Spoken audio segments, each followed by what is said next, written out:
রাজদেব বাবুকে জব্দ করতে রীতের সাথেই বাড়িতে ফিরে গেল বিদ্যা। সম্পূর্ণ জানতে ভিডিওটিতে একটি লাইক করে দেখতে থাকো।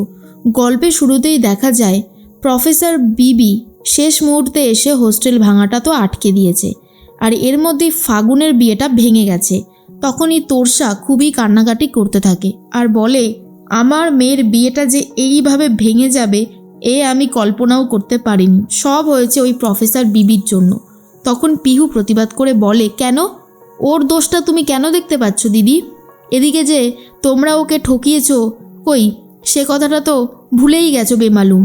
কি কথা হয়েছিল যে হোস্টেলটা ভাঙবে না, তাই রাজরীতের সাথে ফাগুনের বিয়েটা দেবে বিদ্যা।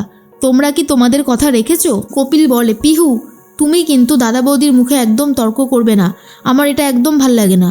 পিহু তখন বলে, সত্যি কথাটা কেউ বলতে পারো না তোমরা, তাই আমি বলে দিই, এখানে কোনো অন্যায় আছে বলে আমার অন্তত মনে হয় না। এর মধ্যেই তোরসা কাশ্যপ ব্যানার্জিকে বলে, আমার মেয়েটা কী নিয়ে বাঁচবে? বারবার ওর সাথে অনেক অন্যায় করা হচ্ছে, এই নিয়ে দুইবার শেষ পর্যন্ত বিয়েটা হয়েও হলো না। আর এর পিছনে কে রয়েছে? ওই প্রফেসর বিবি। এটা কিন্তু আমি কোনোভাবেই মেনে নিতে পারবো না। ঠিক সেই মুহূর্তেই কাশ্যপ ব্যানার্জি বলে, দেখছি কিছু একটা ব্যবস্থা করা যায় কি না। এরপর প্রফেসর বিবিকে ফোন করতে যায় কাশ্যপ ব্যানার্জি। প্রফেসর বিবি সবাইকে বলতে থাকে, আজকে সারা রাত আমরা এখানে পাহারা দেব, এখানে আর কোনো রকমের কোনো অন্যায় হবে না, আমরা হতে দেব না, আর তার জন্য আমাদেরকে যা যা করতে হয় সবটাই কিন্তু আমরা করব। স্টুডেন্টরা প্রফেসর বিবির পাশে দাঁড়ায় আর বলে, ম্যাডাম আপনি ঠিক যেমন যেমন বলছেন আমরা ঠিক তেমনই করব, শুধু আপনি আমাদের ওপরে ভরসা রাখুন। এর মাঝখানেই ফোন করেছে কাশ্যপ ব্যানার্জি। আর তখনই প্রফেসর বিবি বলে, ফোন করেছেন কেন? আপনি বাবা নামের কলঙ্ক, আপনি এইভাবে মেয়েকে ঠকাচ্ছেন। এরপরেই কাশ্যপ ব্যানার্জি বলে, ফিরে এসো, আমি বলছি ফিরে এসো রীতকে নিয়ে, ফাগুনের সাথে রীতের বিয়েটা দাও।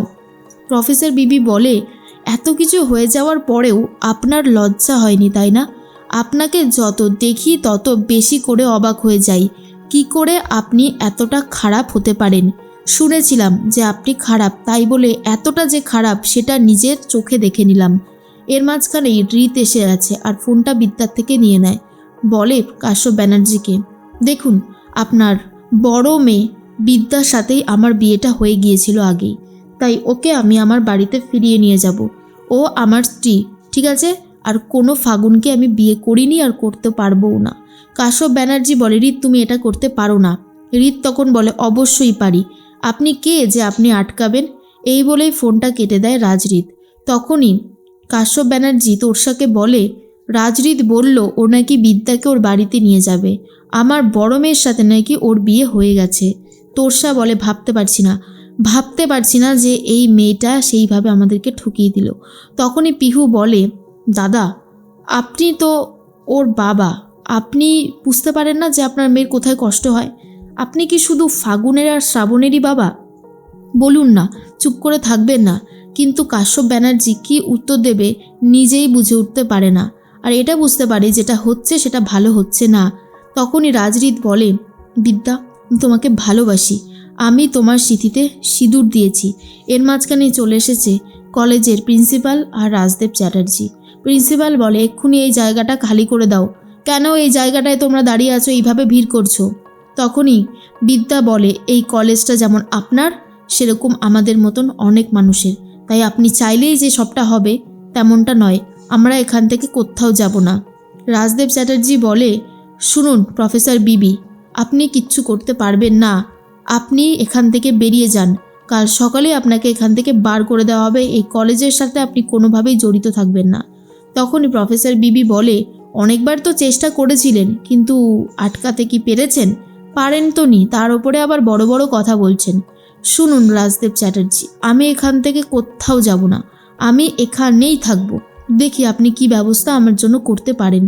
ঠিক সেই মুহূর্তেই একটা কথাই ভাবছিল রাজদেব চ্যাটার্জি, যেভাবেই হোক না কেন সে এই হোস্টেল ভেঙে একাডেমি গড়ে তুলবেই। রাজরীত বলে, ড্যাডি তুমি কেন এইভাবে ওনাকে জোর করছো?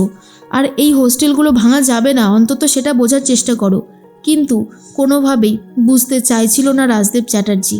এরপর রাজদেব চ্যাটার্জি প্রফেসর বিবির গায়ে হাত তুলতে যায়। হাতটা ধরে নেয় রাজরিত আর বলে, ও আমার স্ত্রী হয়, সম্পর্কে ও তোমার বৌমা, আর তুমি ওর গায়ে হাত তুলছো ড্যাডি? ভুলে যেও না যে তুমি অন্যায় করছো। এরপর এই কলেজের প্রিন্সিপাল বলে, এইসব ফ্যামিলি ড্রামা স্যার আপনারা বাড়ি গিয়ে করুন, এই জায়গাটা অন্তত খালি করার চেষ্টা করুন। রাজদেব চ্যাটার্জি বলে, শোনো রাজরিত, তোমাকে আর বিজনেসের কোনো অংশে রাখা হবে না, তোমাকে বিজনেসের সব অংশ থেকে বাদ দিয়ে দেওয়া হলো। আশা করছি তুমি আমার কথাটা খুব ভালোভাবে বুঝতে পারছো। ঠিক সেই মুহূর্তেই রাজরিত বলে, আমি অনেক কিছুই দেখেছি ড্যাডি, তাই এসব দেখার আর কোনো ইচ্ছে নেই। তোমার যা ইচ্ছা তুমি করতে পারো, কিন্তু সত্যি কথাটা হলো আমি আর কোনোভাবেই তোমার বিজনেসেও জড়িত থাকতে চাই না।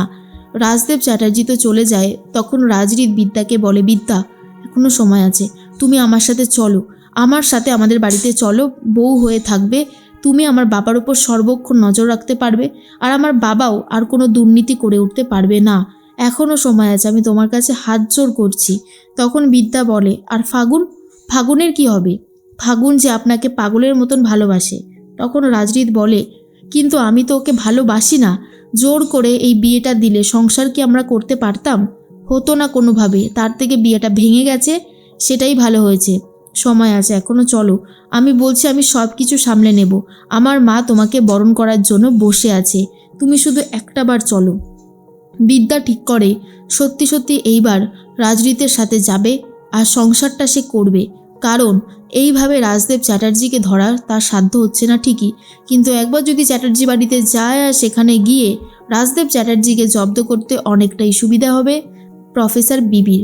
এরপর সবাই মিলে বোঝাতে থাকে, ম্যাডাম আপনি যেটা ভালো বুঝবেন সেটা করুন, কিন্তু স্যার যেটা বলেছে সেটাও কিন্তু ফেলে দেওয়া যায় না। তাই বিদ্যা ডিসিশন নেয় রাজরিতের বাড়িতে সে যাবে।